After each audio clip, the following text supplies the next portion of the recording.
Okay, which you say? You want here or here? Which? This one. I don't know where. Jeff, how are you? How in the world?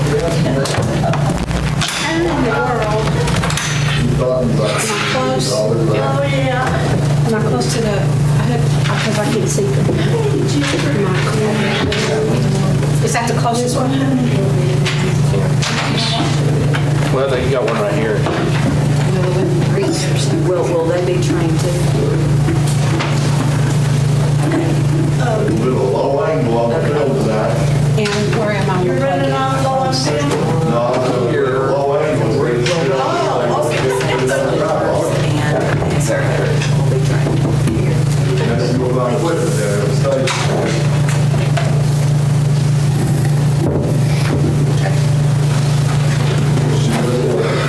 So, I got your message. And we'll talk about it. Gail, I got some stuff for you to pass out if you will help me. I'm not the least bit surprised. You know, I'm just a believer in man, I respect this. Jeff, may I scoot behind you? Yes. Hey, no. Promises, Father, and just ask that you would overshadow us tonight, Lord, and give us wisdom and discernment beyond that we possess, Lord, that we might make right decisions, Lord, for the benefit of all the students and employees of our county. And we just trust in you, Lord, in all instances, and I ask you to bless it today in Jesus' name. Amen. I pledge allegiance to the flag of the United States of America and to the republic for which it stands, one nation, under God, indivisible, with liberty and justice for all.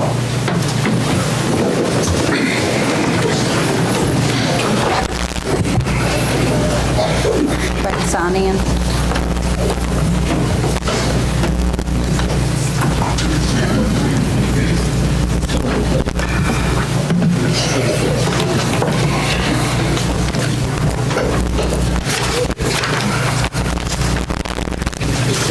Call the roll, Bill. Whitmore, present. Clark, present. Hill, present. Heatherly, present. James, present. Lashley, present. Lester, present. Miller, present. Morgan, present. Smith, present. Okay, recognition of guests. Ms. Bay, you want to introduce the Christian Learning Center? I want to ask Lynn Ray to come forward to the microphone, and if all of the students would come up and line up across the front here, and I'd also like to add the board members to come, and we also have a very special guest with us, in addition to these, Representative Dennis Powers, and we're going to bring him up in a little bit. So if the students would just come on up to the podium, yeah, come on up this way, Elliot. Some mighty fine-looking young people here. These are a product of what we voted on several years ago and what Dennis Powers took to the General Assembly. This is the product of all of that hard work and the board's willingness to support it. So just come on around. Sherry Gill and all of y'all can come on up here. Okay. Yeah. So we can get everybody up there. Okay, Lynn is going to share with us and update us on the progress of the school and to the public. And Lynn, if you'll do that at this time, then Dennis is going to speak in a few minutes. Oh, he needs that microphone, yes. I don't know, can everybody hear me pretty good? No. Okay.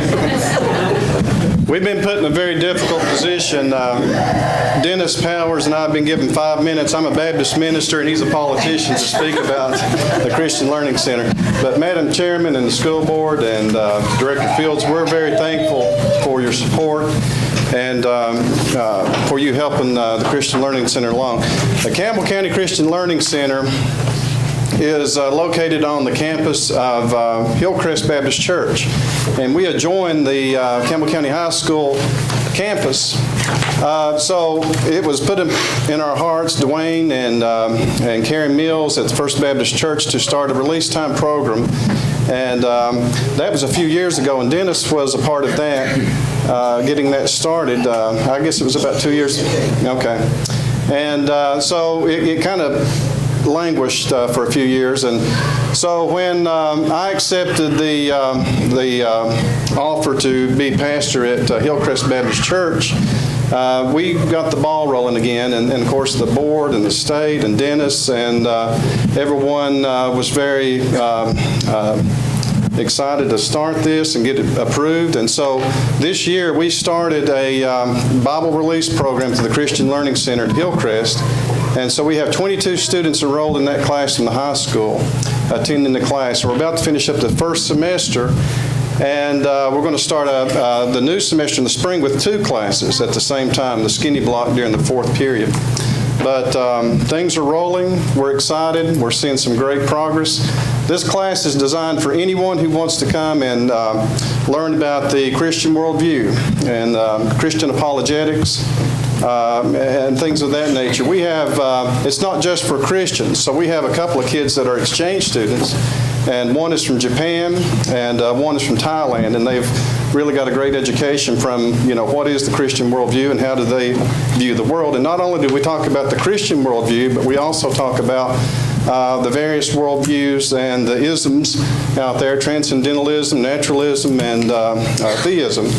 But our focus is the Christian worldview and apologetics and strengthening. If you are a Christian, it will strengthen your faith. I've learned a lot. I'm a pastor, but just being a part of this class and teaching it, I've learned a lot about the various worldviews and how that works and how each person filters the world through their thinking. And Dennis, I'll give you a chance to talk about your part in this, and I'll shut up. So, 2.5 minutes each, or? I think so. 2.5? 2.5. Okay.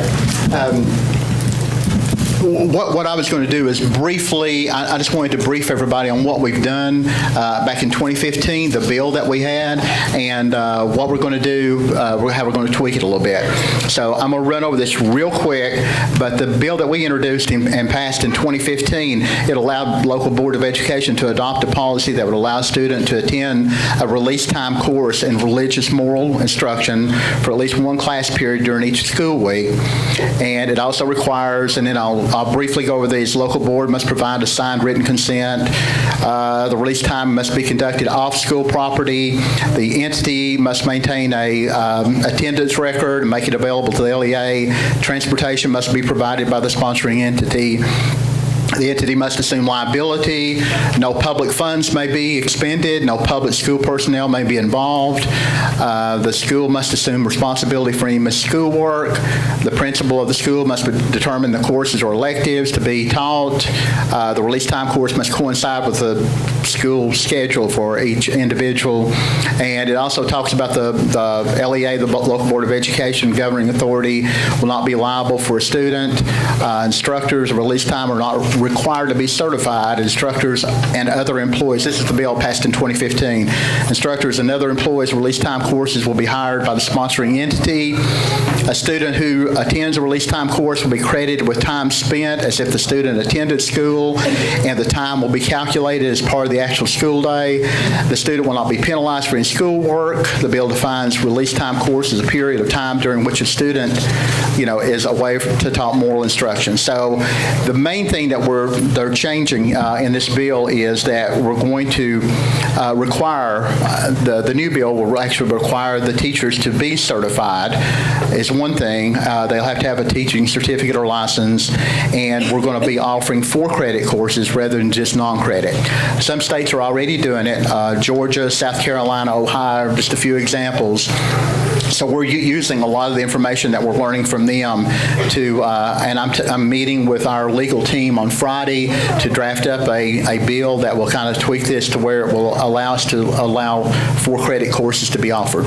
And first of all, let me thank you all for what you do. My uncle was school superintendent back when they used to be elected, so I know y'all have a hard job. My wife was a teacher, and now she's director at Rome State, so we really appreciate all the work that you all do. I know how hard a job you've got, and sometimes a thankless job, but you all do a great job.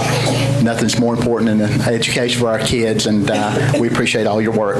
And Lynn, I'll let you go. Well, just one more thing. This is the first ever release time Bible education class in the state of Tennessee. They have it in other states. They have it in Georgia, primarily in Gilmer County. South Carolina, they have it. North Carolina, Ohio has it now. They're working on it in Kentucky. And so those states have it for credit. We know for sure Georgia, North and South Carolina, and Ohio just got approval for credit courses there. So you're looking at some of the students from the first ever Bible Release Education Program in the state of Tennessee.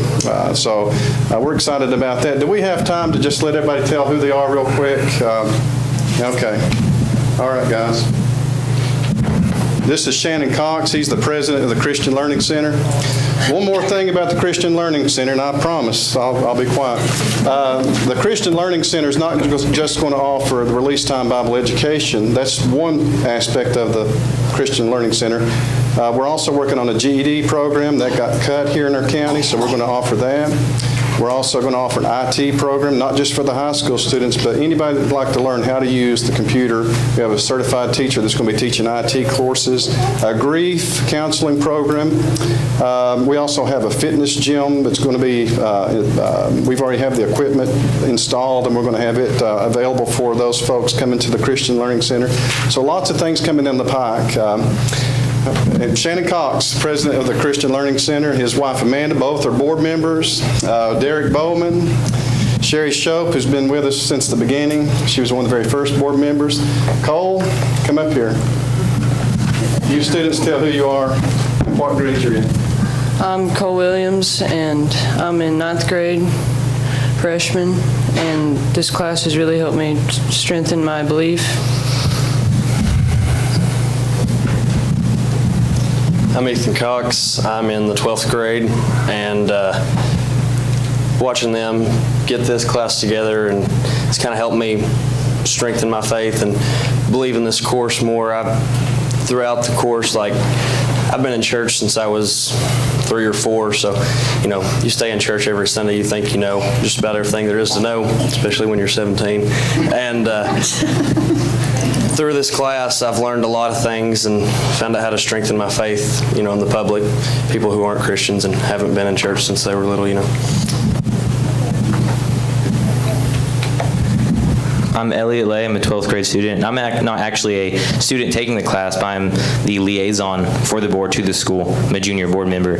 And it's really helped me to learn how a board works, but it's also awesome because I get to help something I'm passionate for.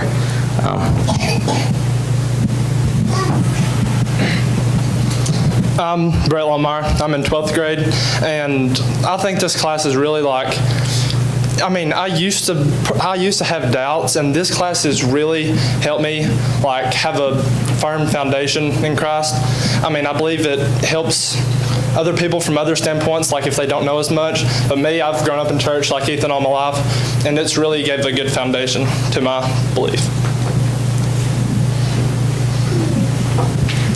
My name's Taylor Madison Gill, and I'm in 10th grade, and my aunt approached me, Sherry Shope, about taking this class, and ever since I accepted it, it's been just a blessing to be able to learn about Jesus throughout school.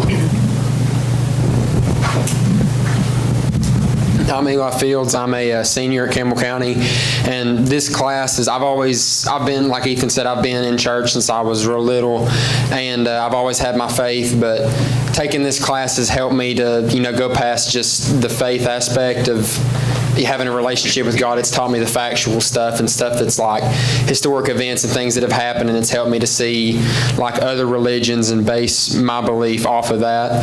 And it's helped me when I had someone who was doubting their faith, and all I had to do was think about something Lynn taught us in class about something factual, and it helped them a lot for them to hear that from me. And I'm really enjoying this class, and I think it's a great addition to the school. Get this microphone away from Lynn. I was just going to let you all know, too, just look what it does not only to their school life, but to their daily lives, and that's what our goal is, and it's really been just an eye-opener for me, and an honor to get to be part of it. Do we have, Ms. Fay, do we have time for any questions and answers or anything? Do we have any questions that for me or Lynn or anyone? I refer your question to Chairman. Does any board member have anything they want to ask or comments? I would like to mention that Lisa Fields and I both are on the board, and all of our board members are dedicated and give so much time, and I just felt like it would be good for our board to hear an update from the actual people that are making it happen day after day. So thank you, students, for being here, and thank you, Lynn, for coming. So, and Dennis, thank you, Yes, too. thank you. Can I tell how long I've known Faye? No, I Yes. better not. It's okay. I've known him all of his life. All my life, yes, since I was born. So thank you all. Her husband and my dad were riding to work together when I was born at Oak Ridge. So I have known her all my life, and honored to get to work with her. So thank you all. If you have any questions, holler at me, okay? Thank you. Thank you.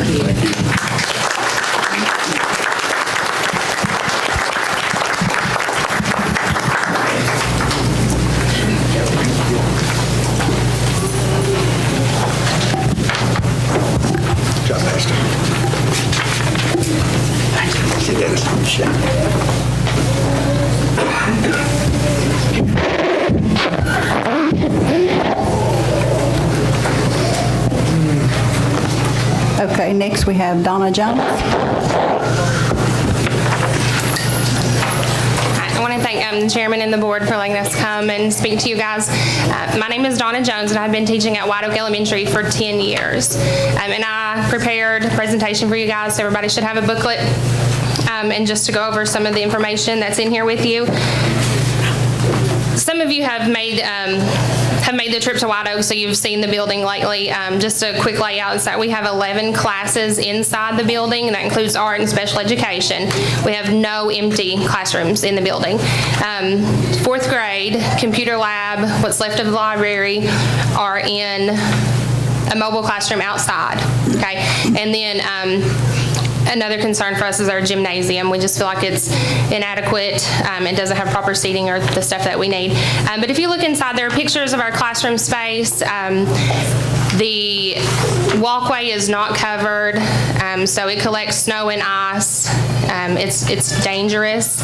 We've had kids fall every time it has rained, and now that ice is on there, it's just treacherous. So that's something that needs to be addressed. Our classroom is in a trailer, so I know there's a big push for school safety, for intruders, and I mean, we have everything that's there is basic for a trailer. There's none of the extra precautions that are taken inside the building for our classroom.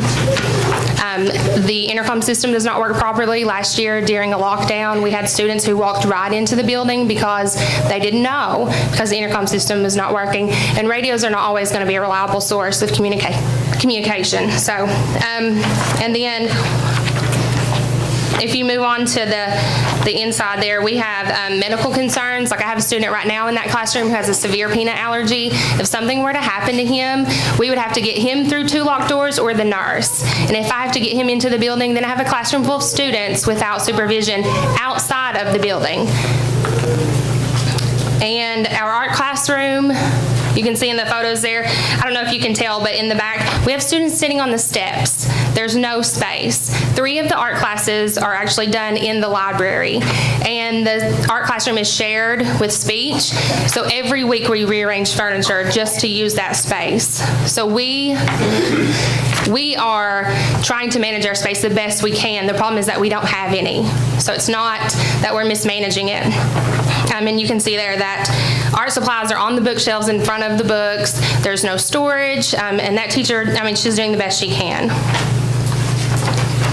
And then some of our information for the gymnasium, a regulation size basketball court, and that's just the court for middle school, is 72 by 42 feet. Our entire gym is 75 by 48 feet. So that would leave 1.5 feet either side for cheerleaders and 3 feet either side for bleachers. So obviously our floor is taped off smaller to allow just a little bit more room. We have no locker rooms. Last home game we had, the other opposing, I mean, all of our teams, we changed in classrooms, and we had a student who thought that it was his locker room, and he walked in on girls changing. And he's not a bad kid, he didn't do this on purpose, but I mean, it was a classroom, and not to mention the fact that there are students in there with county supplies, things that you guys own that you've paid for that we appreciate, that they could do anything with, right? So we have no locker rooms, we have no seating, and it's not just for basketball games. This is for events at our school, our homecoming, graduations. We have kindergarten and 8th grade graduation there. Any sort of community event that we have, we never have enough seating. Most of you have been to our school during a ball game. Lisa, Brent, I know you guys, your kids have played there. So you've been there and you know how miserable it is. So we have people leaving and people who just don't want to come because there's nowhere to sit and it's uncomfortable. We can't host opposing teams' cheerleaders.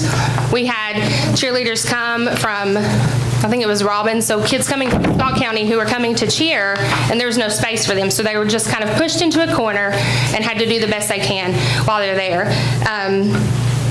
And also, our kids can't safely play on that court because they can't run the baseline because people are standing against the wall to watch this game or have their feet stretched out and their feet are on the actual court. So you can't safely play that way. There's no coach's box.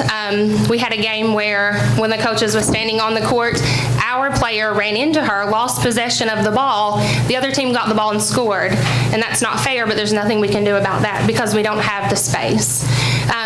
So not only is it not fair, but it's unsafe. We have one set of large bleachers, but they're not connected to the wall. So if there was an adult, a large adult who was up there who was leaning back, they could actually push them away from the wall. People could fall. We've had students fall through and have to be taken to the emergency room. There are no steps to get onto those bleachers. So if someone's trying to get to the top when it's crowded, they literally try to climb up. Kids can go underneath if they're unsupervised. There's no padding for the players. So if they dive for a ball on that end, they're going into the crowd or they're going to hit a bleacher. The other bleachers are so close to the court that if a child hits those, it's sharp corners just like this, they're going to be injured that way as well. Our nurses' closet is literally a closet in the gym, and it's so crowded in there we couldn't get to it if we needed to during a ball game. I mean, we would have no access to it. The time clock, you can see in the pictures, the time clock is right on the floor. We have basketball players sitting in the floor. People sitting on the sidelines, standing on the sidelines because there's nowhere to go. And then, I mean, if you look at the picture there where the three-point line is, you can tell that's not regulation. You can see people's feet in the way. So our children do not have the opportunity to play fairly. And we realize that academics are important, but we want our students to be well-rounded, and that includes the things that they receive being in team sports, camaraderie, learning to work for something, to have that drive. I mean, those are things that you don't always pick up in an academic classroom. So we want our students to succeed across the board, not just in academics. And we appreciate that you guys are being fiscally responsible for this, that you are thinking about it before you're making a choice or a decision about it. But we have obvious issues that are not just wants and needs for us. I mean, it's frustrating for our students, for our staff, our community. We are proud of our students, and we want to be proud of our facility as well. And we think our kids matter to us, and we want them to know that they matter to you as well. So what we're asking is that a new gymnasium be built and that our current gymnasium be turned into classroom space. An architect has been up and looked at it. Some of you have that information.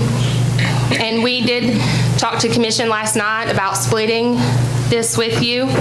And there seemed to be a lot of support there. So, but we would like for you guys to think about this, because it's not just a want or a need. There are safety concerns involved. So. Okay, I do have a question. I mean, excellent presentation. Very well organized and informative, and I appreciate that. I noticed the enrollment is 130 students. That's less than it has been in the past. 141. Sorry. That must not have included preschool. So. Okay. And I understand the modular unit outside. How long has it been there? I've been there for at least 10 years. It's been there. Dawn, do you know how long it's been there? 25 years? With classes in it for 25 years? It's the library.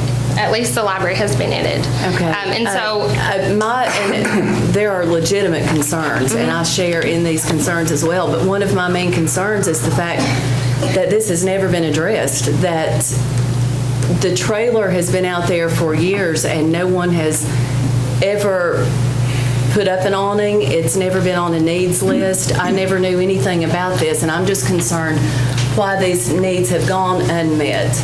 we are concerned about that as well. I mean, I have, for at least the last 3 years, talked to board members about this. This is not new for me. Mr. Miller, have you talked to anyone? I mean, I haven't had this conversation with you.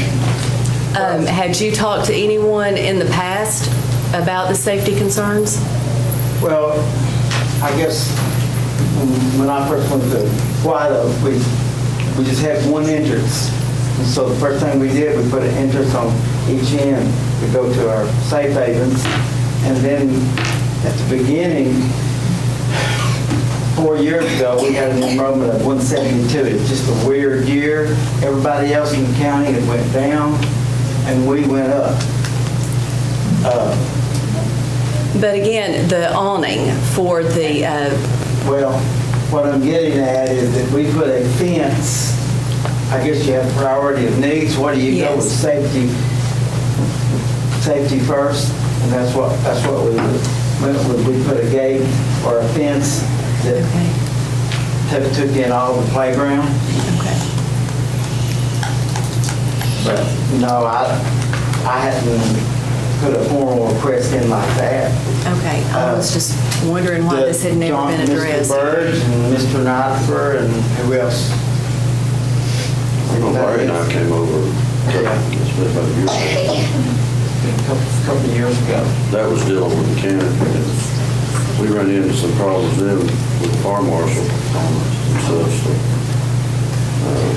Well, and keeping the students out of the elements, because I also taught in a trailer for several years, and fortunately we did have an awning put up. But your students staying out of the elements is their number one priority, in addition to their safety. And I know that was the first concern that you had addressed. So, even with the building of a gym or additional classrooms, we're still faced with the issues of your kids going in and out in the rain, the ice, situations like that. So in the meantime, I did purchase umbrellas for your students and umbrella holders for inside your trailer and inside the school so that they will have something to protect them as they travel in and out. But this is definitely something that we will address. I mean, it was 24 degrees this morning. 24 degrees. There was ice everywhere, and our kids walked in and out. My kids went out eight times today. And I think that's I'm shocked that this has gone on for so long, and there wasn't always a classroom in the trailer. That's new. 4 years ago, when we went from 172, we had to rearrange classroom then because we had 24 students in a classroom that had about a footage of about 500 square feet. And so we had to move the library, put down out in half of the trailer, and then condense the library into a smaller. And the bleachers in the gym, they are mounted to the wall. They've been mounted to the wall the last 3 years. Okay. They came loose the time or two. The maintenance has done a good job of securing them this year. Well, I thank you guys for coming. And I'd just like to encourage the board to go up there and look. It's hard to get a visual of what they need if you've not been up there. And I would like for the board to have a board meeting up there, if we could arrange that. Be a great time to look at the facility. You guys can see what they're dealing with.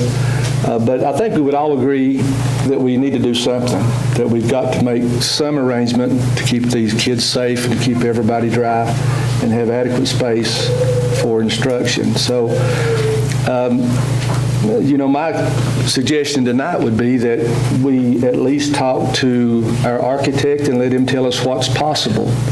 We don't even know for sure if we can put a gym there. If we if we decided to do that, can we have to put a new sewer system, or do we tie on the one that's there?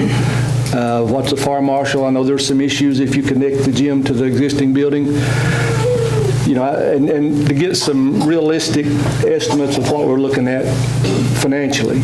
You know, it could be, we can throw numbers out all day, but, you know, whatever I threw out, you probably ought to at least double it, because I think everything's twice as much as it should be.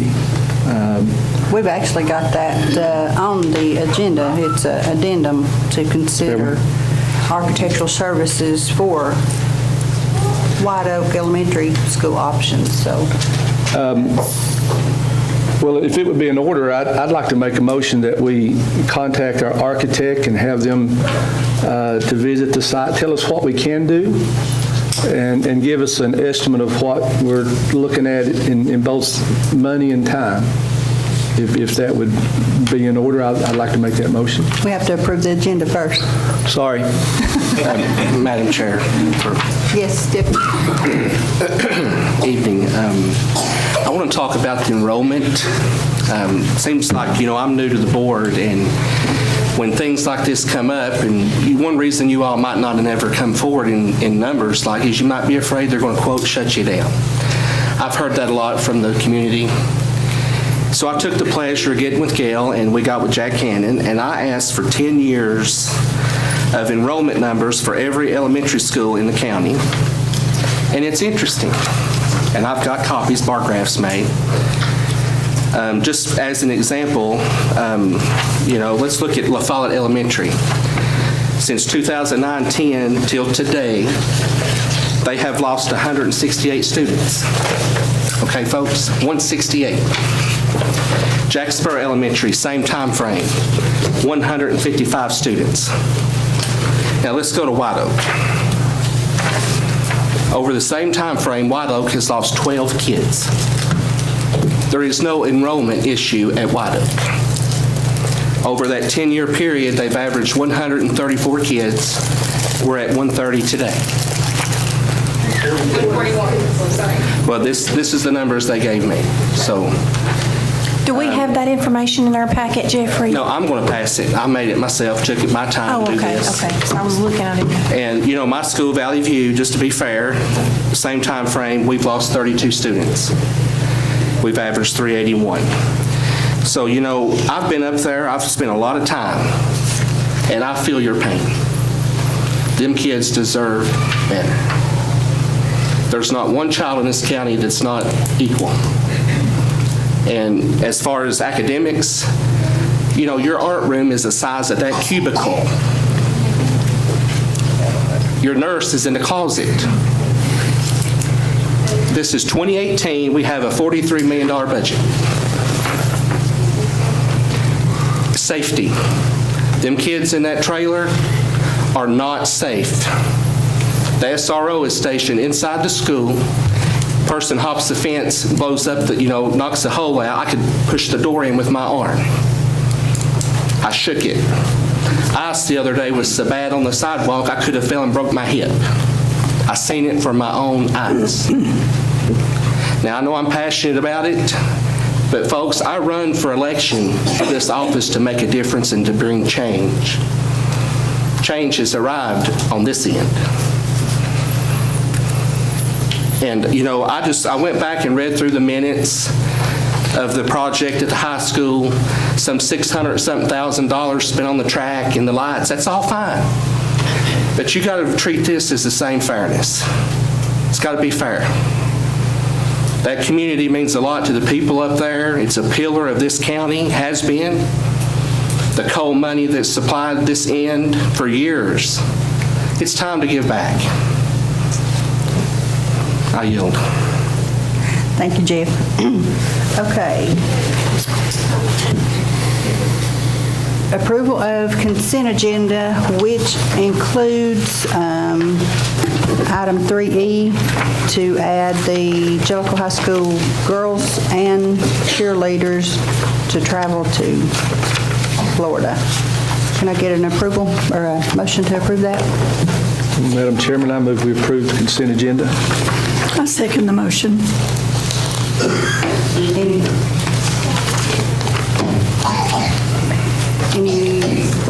questions, discussion on that? If not, cast your vote.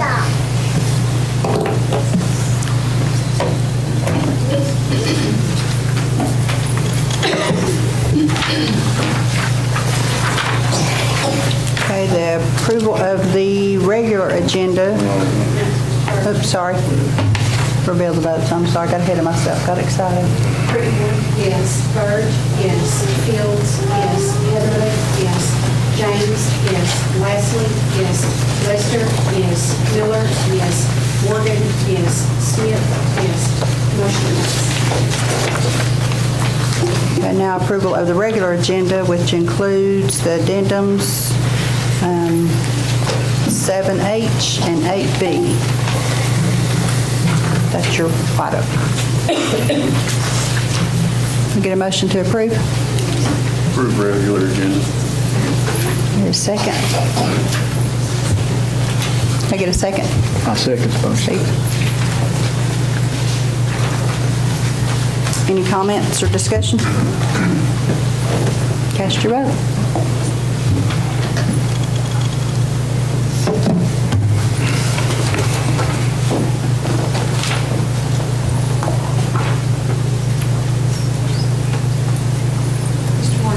Oh.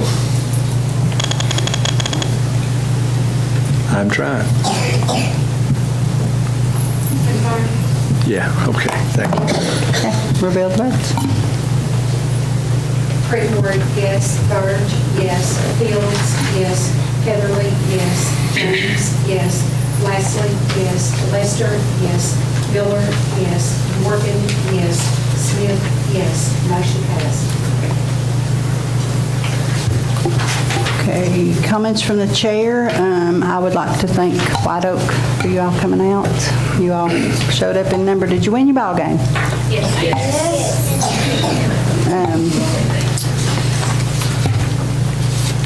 Is this all of mine? I think that's all right.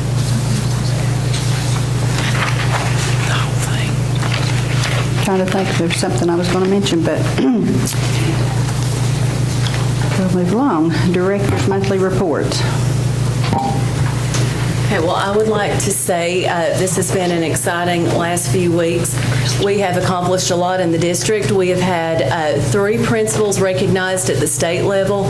Ben Faust, an assistant principal at Campbell County High School, was accepted into the Governor's Academy for School Leaders. It was a very competitive process. He will be partnering with the governor and Vanderbilt University to learn leadership skills.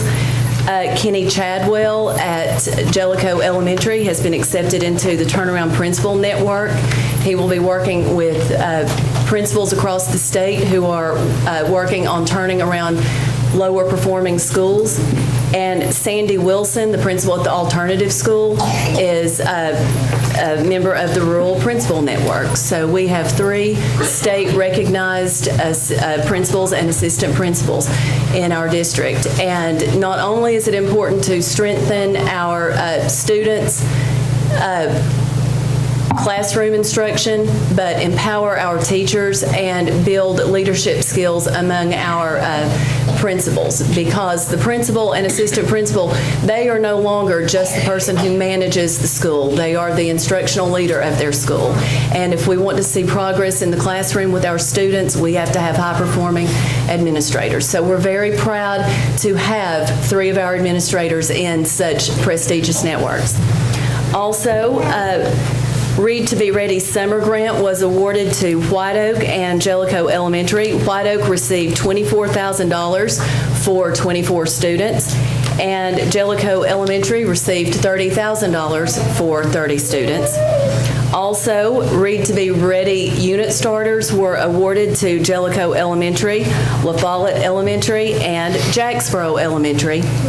And since Jellicoe is classified as a priority school, it received $300,000 in a grant as a priority school through federal funds and $56,000 in state funding. So it's a total of $356,000 that will be spent on Jellicoe Elementary to improve instruction and benefit those students. And I would also like to say thank you to our Christian Learning Academy and for White Oak, everyone coming out tonight. It is very nice to look out into this room and see so many people here in support of what's best for our students, and I appreciate that. That's what we're all here for. And I'm glad to see that we have support from students themselves, parents, teachers, community members, and administrators and teachers. So thank you.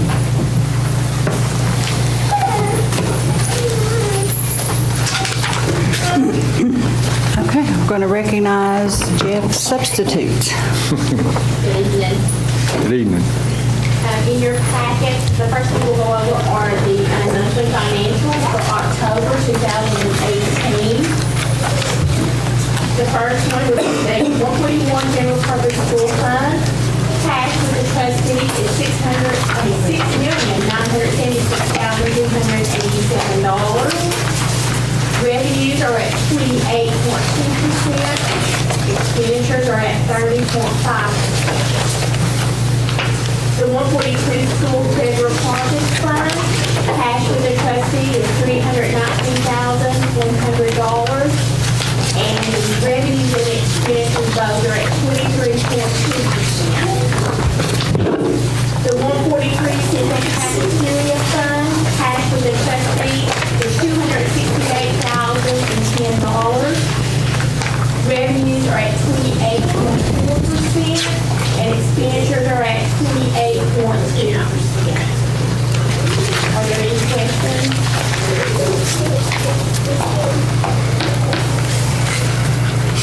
Looks good.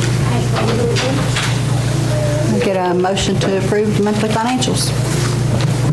Madam Chairman, I make a motion that we approve the monthly financials. I second the motion. Any questions, comments? Not, cast your vote.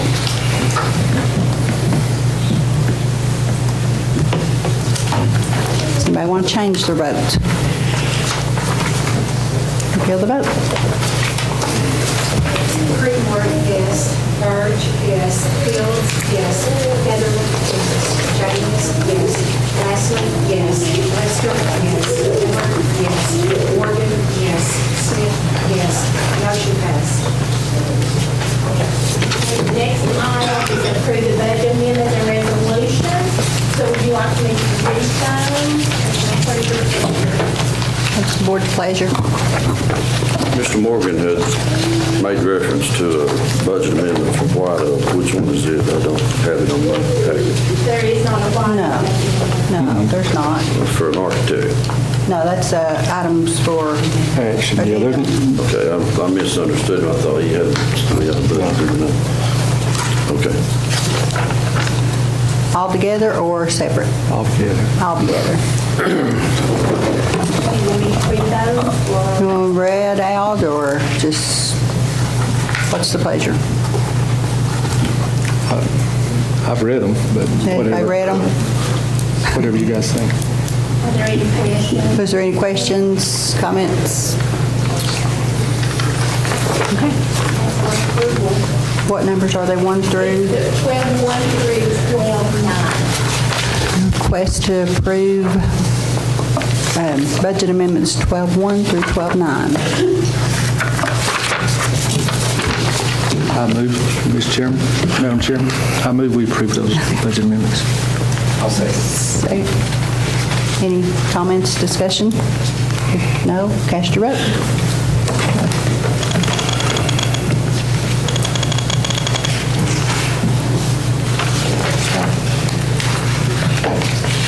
Oh, I'm sorry, I was looking at something else.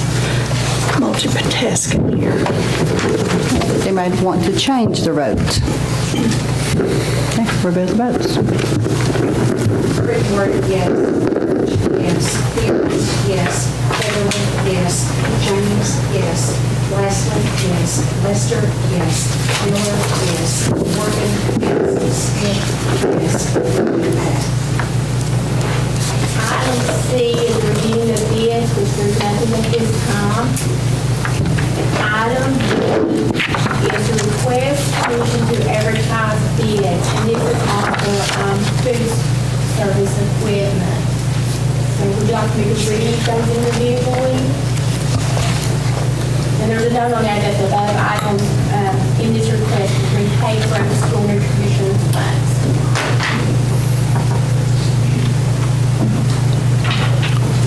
Madam Chairman, I make a motion we advertise for bids items 1 through 8. Second. Second. Any questions, comments? Okay, cast your vote.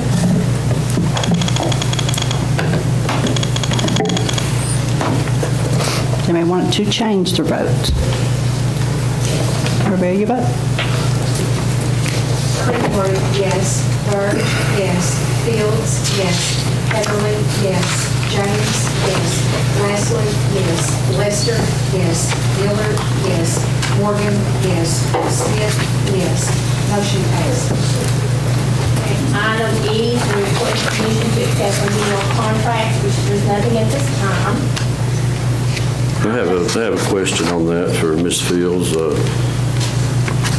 The beverage contract, if I'm not mistaken, is yearly. Will you check on that and see where we're at on that and report back next month to the board? Certainly. Thank you.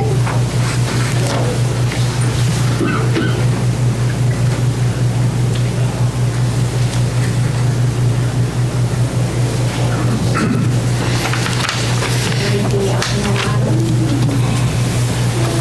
Item F is to request permission to apply for an equipment grant for 2 pieces of school nutrition feeding equipment. A dishwasher for Jellicoe Elementary at $40,000 and a steamer for the Wallet Middle School at $11,000. What's the pleasure of the board? Make a motion to request permission. I'd like to second that, please. Any questions, comments? If not, cast your vote.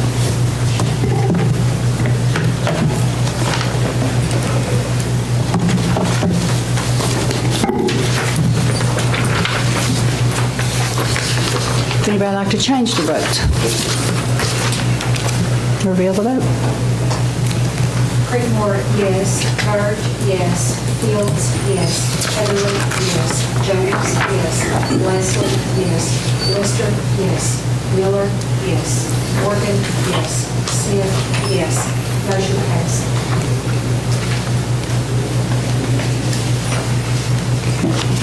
Does that cut you? That's item H. H, oh yeah, okay.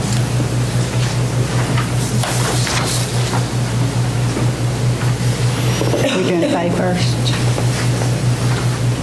Next is Faye Comer.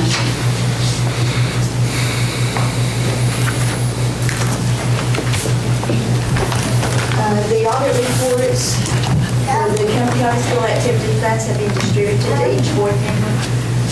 These reports was for last school year. After you've had a chance to review those, if you have any questions, call me, email me. 150 countywide segregation trees. October reports were put into the cloud last month. November has not been closed out yet. But after y'all have had the opportunity to review those, any questions, call or email. Thank you, Gail, or Faye. So item A is renewal. It was to utilize the Sumner County School Nutrition Equipment Fee for pizza equipment to get a fresh baked pizza program called the Smart Mouth Pizza at Campbell County High School and for middle school. The suggested budget amount is $62,954 and will be taken from the fund balance account of the school nutrition department. And that's actually on the budget amendment 12-8. So you have already approved that budget amendment. We don't need to do anything right now.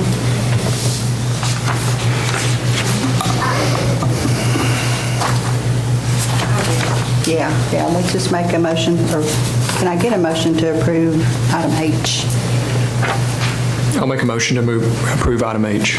I would like to second the motion, and if you want me to talk about it, I attended the program today. Okay. If anybody wants to hear it. I'd like to know what a smart mouth pizza is. Okay. All right, let me take my things over here. It is the box. I'm going to stand up so everybody can hear me. The box is the size of a personal pan pizza. Can everybody see that? Kind of like what you see at Pizza Hut. This looks like it comes from a fast food restaurant. It doesn't. This goes along with our federal program. This is free to our students. We have a lot of students that leave school, they leave campus, go to Rome State, take other classes, or they leave and go to work.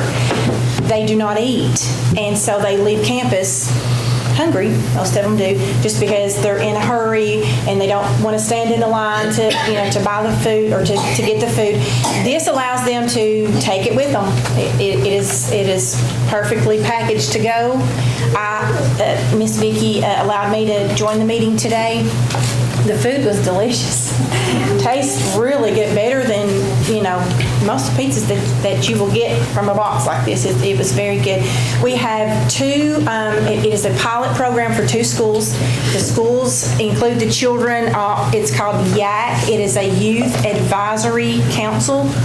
These children sample this. They give their opinions. They talk to Miss Vicki about it, and you can jump in anytime if you want to talk about it. But the students were very excited, and we had a diverse group of students that we thought may influence kids as well, because sometimes, especially in the middle school and high school age, they don't want to eat. They have more important things to do, for one, and a lot of them are embarrassed, I guess, maybe, and some of them just don't want to take the time to eat. They just don't want to stand in the line. They just don't want to, have to try to find a place to sit.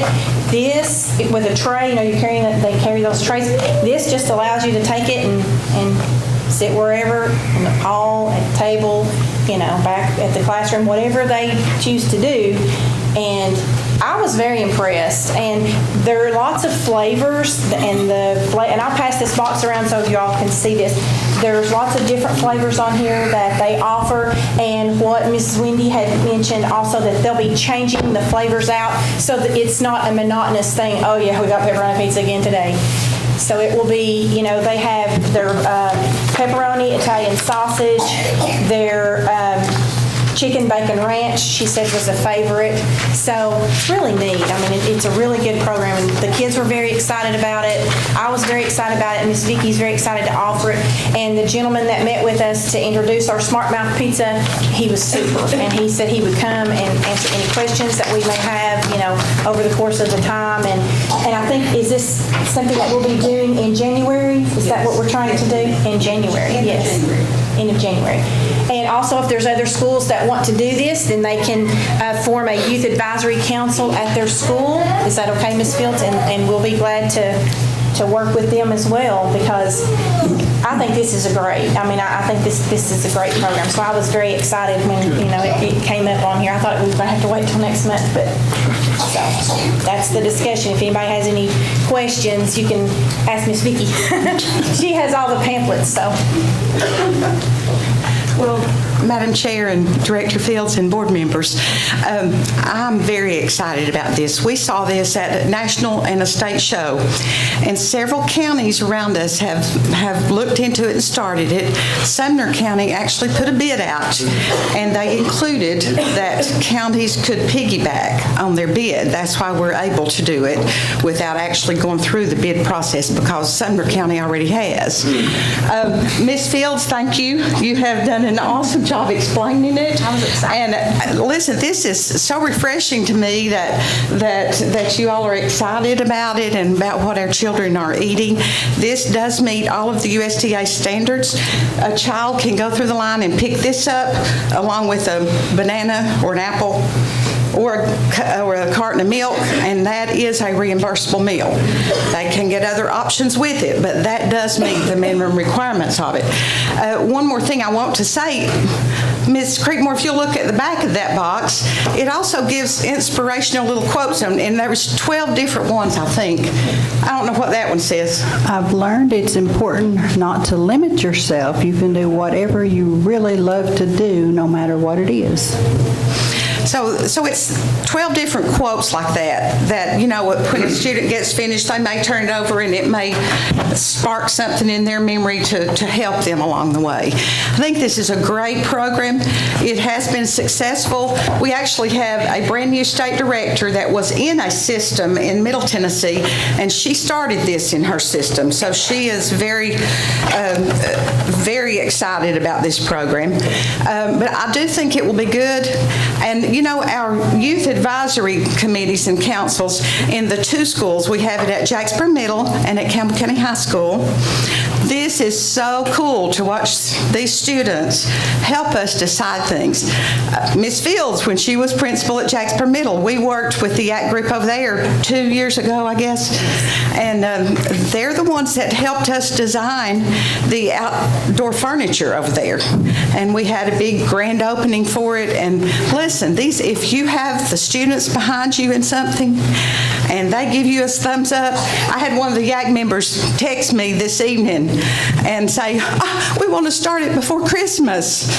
And so they're getting excited about coming through the line to eat with us, you all. That's an awesome thing. Thank you very much. And Ms. Vicki, also tell them how many they can produce with the ovens, because that was fascinating to me, how many they can turn out. This, and I think the key with this pizza, it is freshly baked. They will bake it right on the line, serve it. And it's like 120 for the small ovens, but it's 200 something for the large ones. And we do not keep it, we don't keep it over an hour. They don't let us keep it over an hour. It's served out. And they do a study, and we've kind of gone through that for these two schools. And we will do that with other schools. If they would like to choose to have a youth advisory council, I would love to work with them. Well, we need one on our side, don't we, Steve?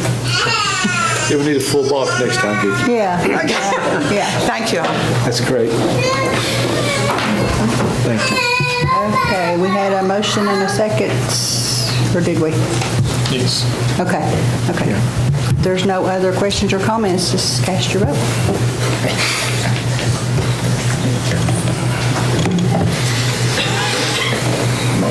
Does anyone want to change their vote?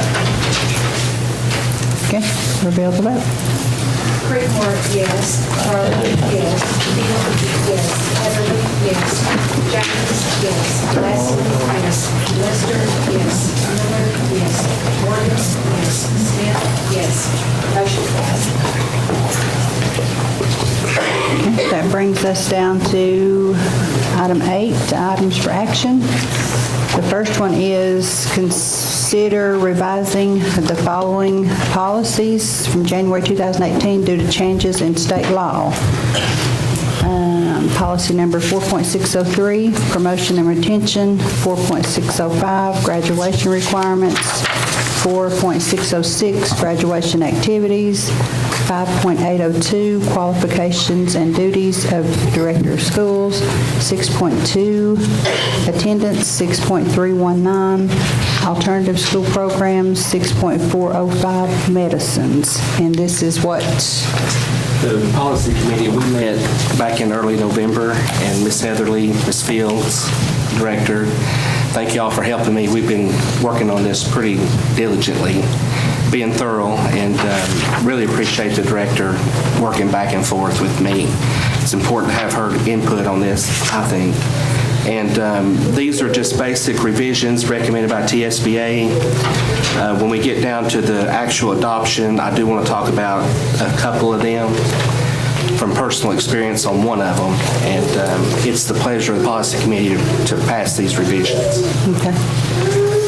Do we need to take those Under okay. one? Okay. Okay, just real quick on the opiate antagonist. Being a respiratory therapist working at UT, I've seen this Narcan, naloxone, daily. It saves people's lives. If you have an overdose, whether it's a student, parent, teacher, someone comes in, they fall down, quit breathing, Our nurses can come out, inject this, and within seconds, it's reversed, and you'll save their life. The law was changed to allow the school systems to have this on hand. The training for our nurses is very minimum. It's through ETSU. It's a PowerPoint module. I've got all that information. I fully recommend that we have this on hand at every school. Ms. Shepard, Sharon Shepard, RN at Campbell County High School, she has actually checked local pharmacies. And Dale, I think in Anderson County, the pharmacies there donated the Narcan to the schools. Okay, so that's what we're looking at, and it would be 2 people at each school site. So we're assuming that it would be an SRO and the nurse, but it can actually be just a teacher. It could be anyone. Yeah. So, and it, like you said, it is the video when they watch that and they're certified. You know, the thing we don't want to happen is for a child to be at home, overdose, come in, collapse, and they pass away because we didn't have this available. We need to have this in our schools. I fully recommend it. And then with 5.118, it's a state law change that going forward, we have 5 years to be compliant, that every employee with proximity to children must conduct a background check every 5 years. That's state law, and that the director is aware of it and will implement that at her discretion. That's all I have. I would like to comment on the 5.118 because there was a significant amount of discussion back and forth before that was passed. That is going to have a huge financial impact on your school. I think you've got 5 years to do everyone, but keep in mind you're going to be constantly cycling new employees in, and from a budgeting standpoint, there was no BEP funding that was appropriated to fund this individual component. The first question, and I think Mr. Miller's right, it's anybody that's in contact with the school, you're really not going to have anyone that's not in contact with your students that's employed, you're classified and certified, are all going to come under this. The recommendation I would have is from a monetary budgetary standpoint, you might want to think about coming up with a schedule that you do these on a monthly basis as opposed to trying to do it at an annual basis. Because keep in mind, every 5 years, if somebody that stays in, they're going to have another one done that 5-year period. And I think it would behoove you to figure out how many new employees are coming into the system, because you're going to have to get them at some point during the 5 years. But this is going to have a significant financial impact if you don't watch it. So that would be, they're talking about, making it, giving you a waiver on that first year when they come in. To let that count, but technically right now, the guys that just got their background checks, that got hired, are still going to have to be checked again within the 5-year period. So I would budget accordingly, but you're looking at probably $100 a minimum a pop for each of your employees. Dale, I have a question. Is this retro? Anybody that's already there? Yes, that was what we were hoping was not going to happen, is that they were going to grandfather in the employees, and they said no. So all of you, however many employees you have right now, are going to have to be checked within the next 5 years. Okay. How many employees do we have, do you know? How many employees we have? Everyone included? No. Jack, 700. do you know how many employees we would have total? You will count your volunteers and everything, you'll have close to 1,000. Okay. You have to count your substitutes as well. Anybody that is a substitute part-time employee. Volunteer coaches. So you get volunteer coaches, sponsors of club activities that would come. So you figure 1,000 times $100, approximately $1,000. So what are we changing? This is a requirement. Basically, Mr. Miller is preventing the policy. It's the new law that has gone into effect. You're not really changing anything. You're just now adopting the policy that is following along with a new law that went into effect. And that that was in July. Yeah, most laws always, July 1st is when it did. So they said you don't have to, in theory, well, you can in theory wait and do it all of the 5th year, but that's going to haunt you. And what they told us was to advise you guys to come up with kind of a calendar and do so many per month that we're going through. And then that way you kind of come up with a 5-year calendar to get everybody, knowing that as your new guys are coming in theory, if you got creative, your director can look at the people that she thinks are going to retire or rotate out and put them at the back end of the 5-year cycle so that you save that money that goes through. And the final thing I wanted to add, you're going to be required to keep this information private. The director will be able to have access to it, and I think that is it other than your human resources person. And it has to be under lock and key in a secure facility. So you can't let it be done at the individual school level. It's going to have to be kept at the central office level. So for the public's knowledge, and my knowledge too, a background check they're requiring us to pay for them, is that what you're saying? Yeah. And they did not fund it. And they did not fund it, so it's another unfunded mandate. Yes, sir. From Nashville. Very good. Another question is, can each individual county choose which process of background they want to do? Because I know a few years back there were some things that we decided to leave off or change companies. This was the other part of the debate. We don't have a facility in Anderson County to do that. Our closest is Halls to go through because you're going to have a fingerprint part that goes through there. So I don't know where your all's closest facility would be.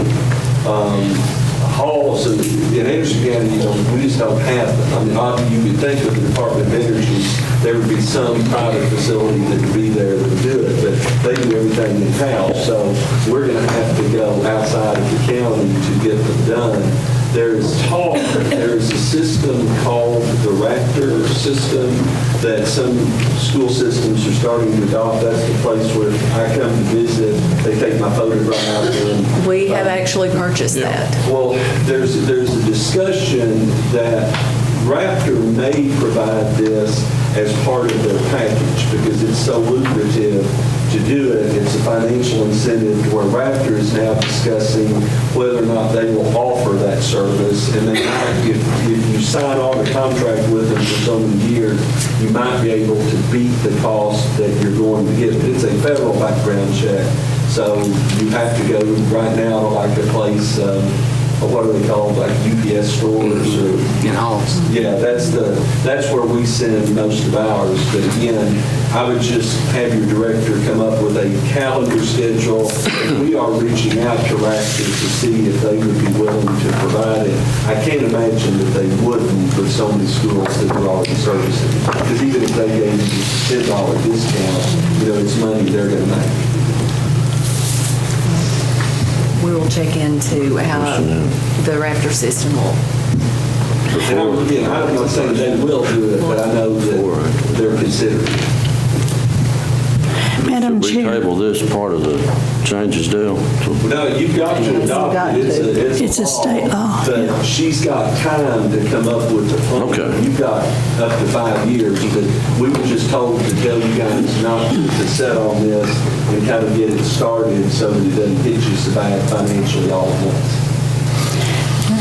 Madam Chairman, I would like to just interject here that TSBA is the source of their policies that come in that are state mandated. We, Campbell County, pays them an annual fee. They have attorneys there that daily bring up to date information on policies that need to be changed or amended, and that's what our policy committee does. And I would like to thank Jeff for the good job he's done in bringing it all together. But we would have no idea about these laws, just as normal board members. But it's good that we can pay the fee to TSBA with the attorneys that are there within the ranks of the daily laws to bring us up to date. So we just need a motion to pass, consider revising and the ones listed, and consider adopting the other ones on the first reading. Madam Chair, I would like to make a motion to adopt the items listed. I'll second. Any discussion? Cast your vote.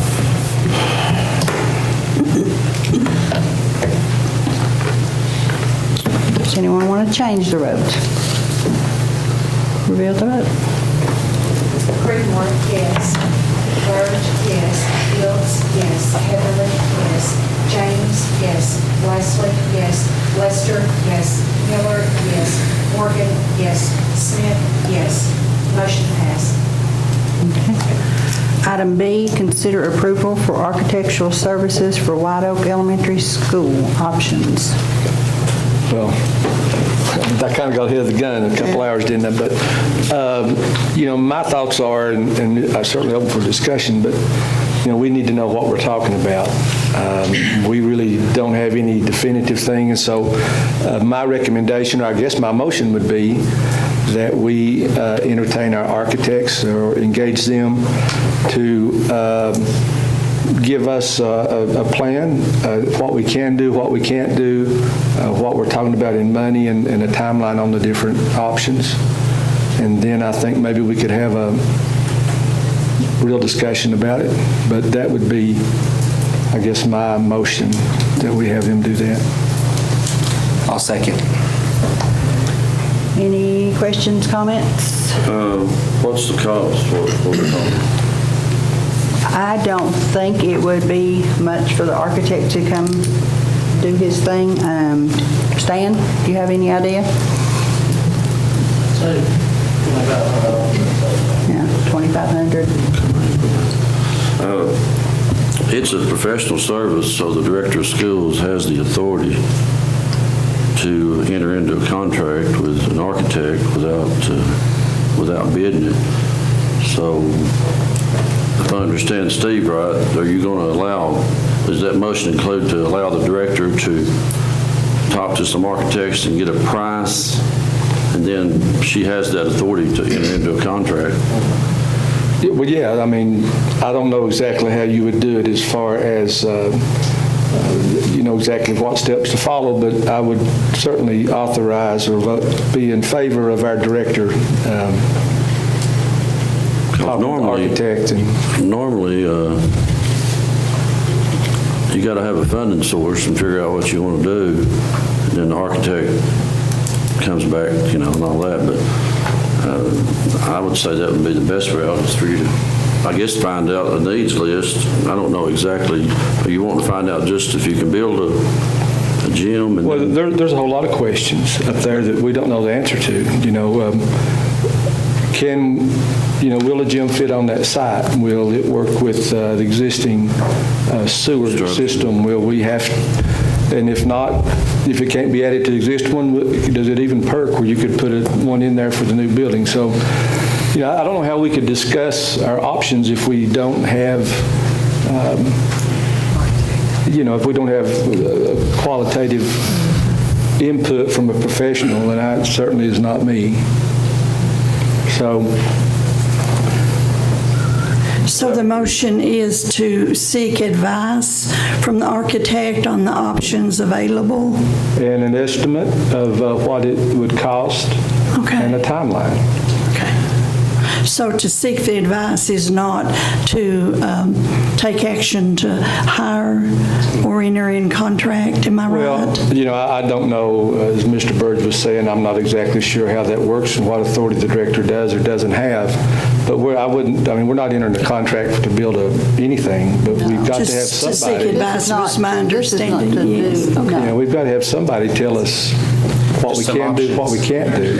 Plan A, B, C. Awning. Suggestion. I think what you're looking for is called a feasibility study, where you would retain the architect to go to the site and then come back to you with options. Yes. Basically, your director would say, this is what we're looking to do. And she has that authority. She has the unilateral authority to do that if you all direct her to do that.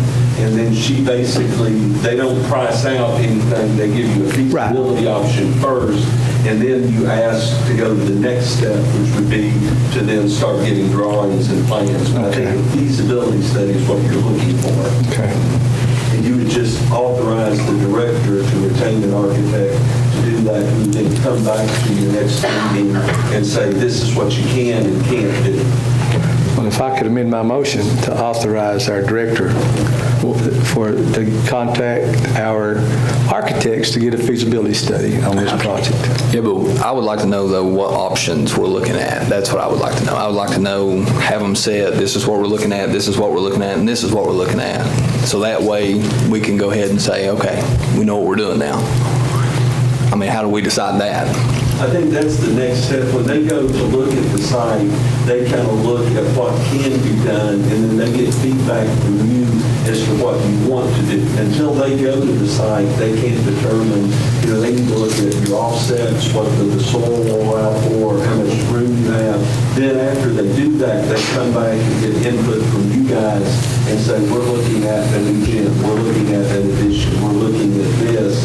And then once they've got a feasibility study, they might say, you can't look at that, that's something to take off the table. Okay. And then this is something we can then move forward with. Good with that. That's the next step. I'll second it. Thank you. Any other comments, questions? Do we need to vote or not? I'm confused. Yes. Yeah. Okay. No further questions, comments? Cast your vote.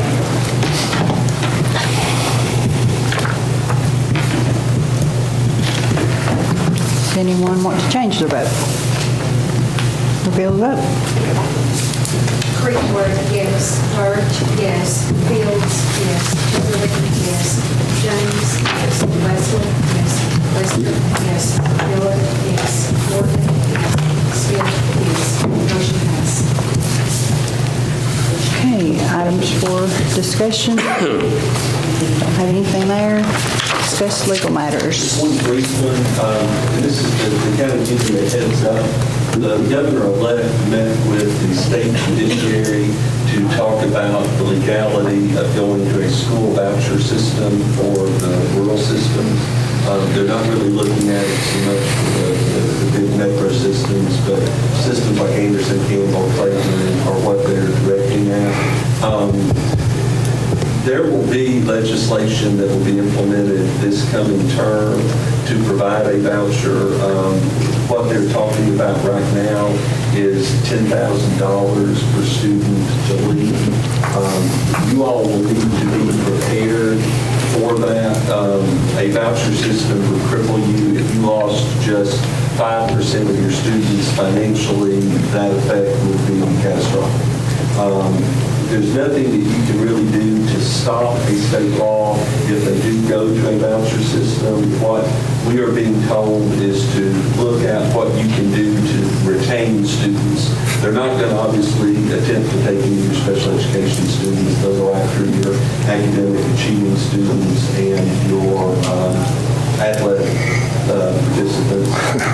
A charter school would be the obvious next follow-up. If they approve the voucher system, a charter school would come into the Campbell, Scott, Cleveland County area that would be supported by the vouchers. It's like the Oneida Special School District used to. You need to be very aware of this and be very active on your day on the Hill in February when you meet your new General Assemblies. Your system would be one of the ones that would be hit hard, because of just geographically where you are. It's not realistic for a lot of your students to go to the Knoxville private schools just because of the distance of travel, but they have to come to approve locally a charter school. And so, where you've got to be careful is having your director be talking to the Cleveland County director, the Scott County director, the Morgan County director, and kind of keep as a unified front to not allow a charter school to come in. The charter school is your devil to work with. So I just wanted to make you aware of that. They are going forward with it, and based on what we were told at the judicial conference, they got enough votes to approve the voucher.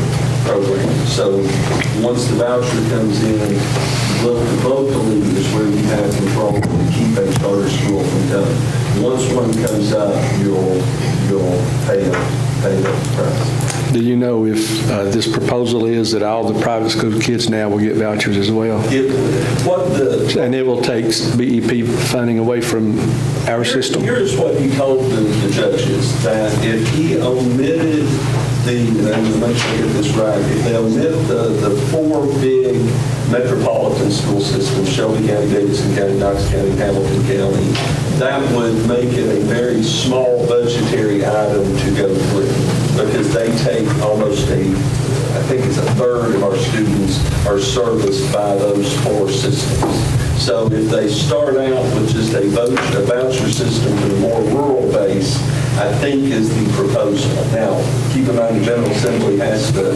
follow that, but that is the governor's stand. TSBA is already, and Paige could probably speak to this, kind of rallying the troops, so to speak, to stop it, but you all will have little input at the state level, because if the four big municipalities say, well, we don't care, it's not going to affect us, then the votes are going to be there to pass it. Where you've got to be careful is the next step, which is allowing a charter school. They have to get approval from the local board of education to put a charter school into your county. And it does have to be in the county that applies for it. That's one of the new laws that was just recently passed. But your kids could leave to go with, like, say, Claiborne County did. They put it in Tazewell. Well, you could lose kids that would just shoot down the highway in Tazewell to put it in. So you kind of need to work with your local, your neighboring school systems to kind of present a unified front. Union County would be your most likely suspect if anybody was going to put one there, because they've got brand new schools, they don't really care. Claiborne County would be likely. Scott County has Oneida, so you doubt that Scott County would do it. You all would obviously be a target for a charter school. And this voucher thing has come up every year, and TSBA does fight hard against it. But keep in mind, you've heard me say over and over and over how important it is for you to contact your representative personally, give them a phone call, shoot them an email, and I will give you their names, addresses, and contact information, and then I have something else to say about that in just, yeah. But thank you, Dale. Well, credit to the governor-elect. He is, at least he's doing, he campaigned on that, so it's not a surprise to people. But what's, like you say, it's devastating to our counties, but when you add the homeschool students we've got, and then you put this in, then that's when it's going to be hard to serve on this board. Yeah. So, but that is something to be mindful of, for sure. Okay. Lisa? Just want to wish everybody a Merry Christmas. Brent? Same here, and just reiterate, please contact Representative Powers and Senator Yeager and voice your opposition to the voucher system. What it would do to our county would be devastating. So urge the public, Pat Digger, good story for the papers and the press, impact what it would do to our county.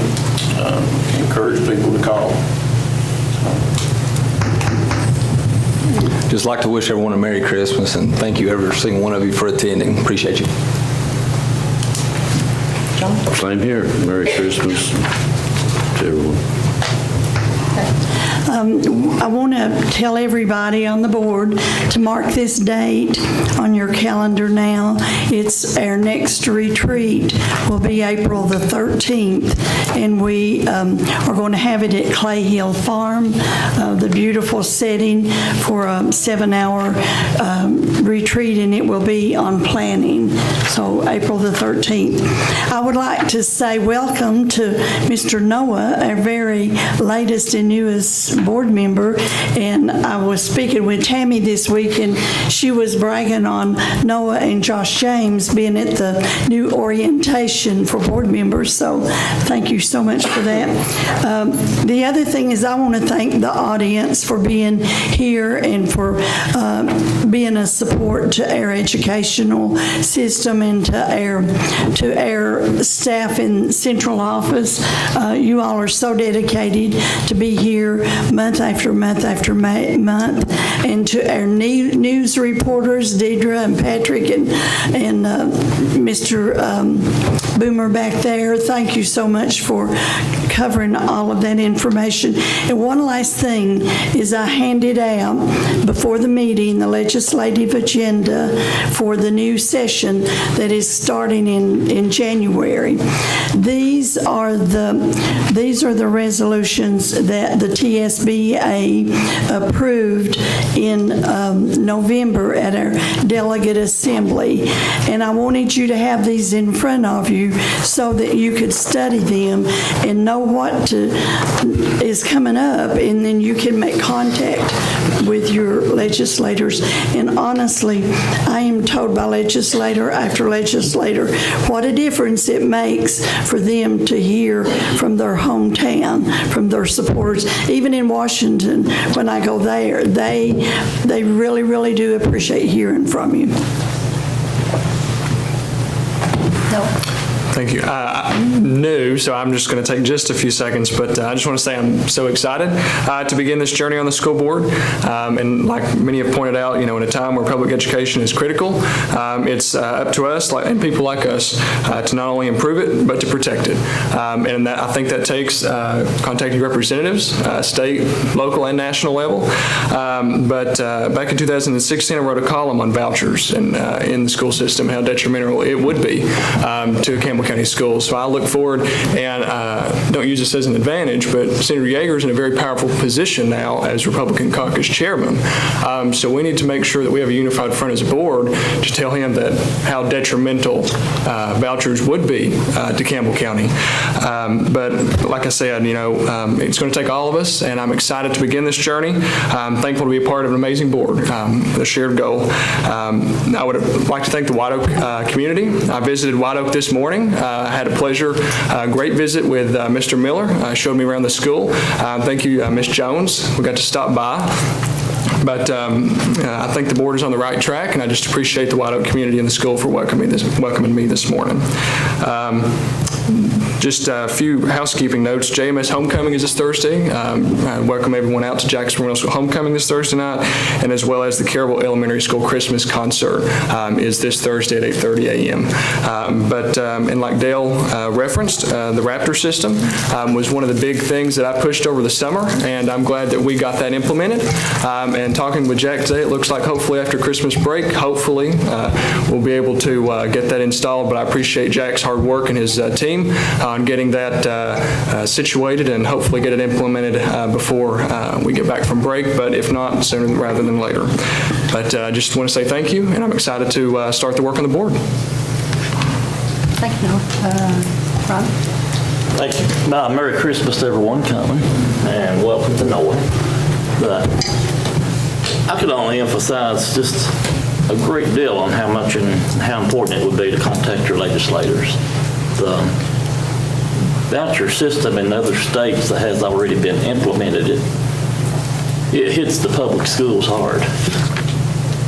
And where do the funds come from if we're losing our students to get there? So we all need to get in touch with the legislators and say, if we're in a rural area, there's no reason why we don't voice a strong opinion against this.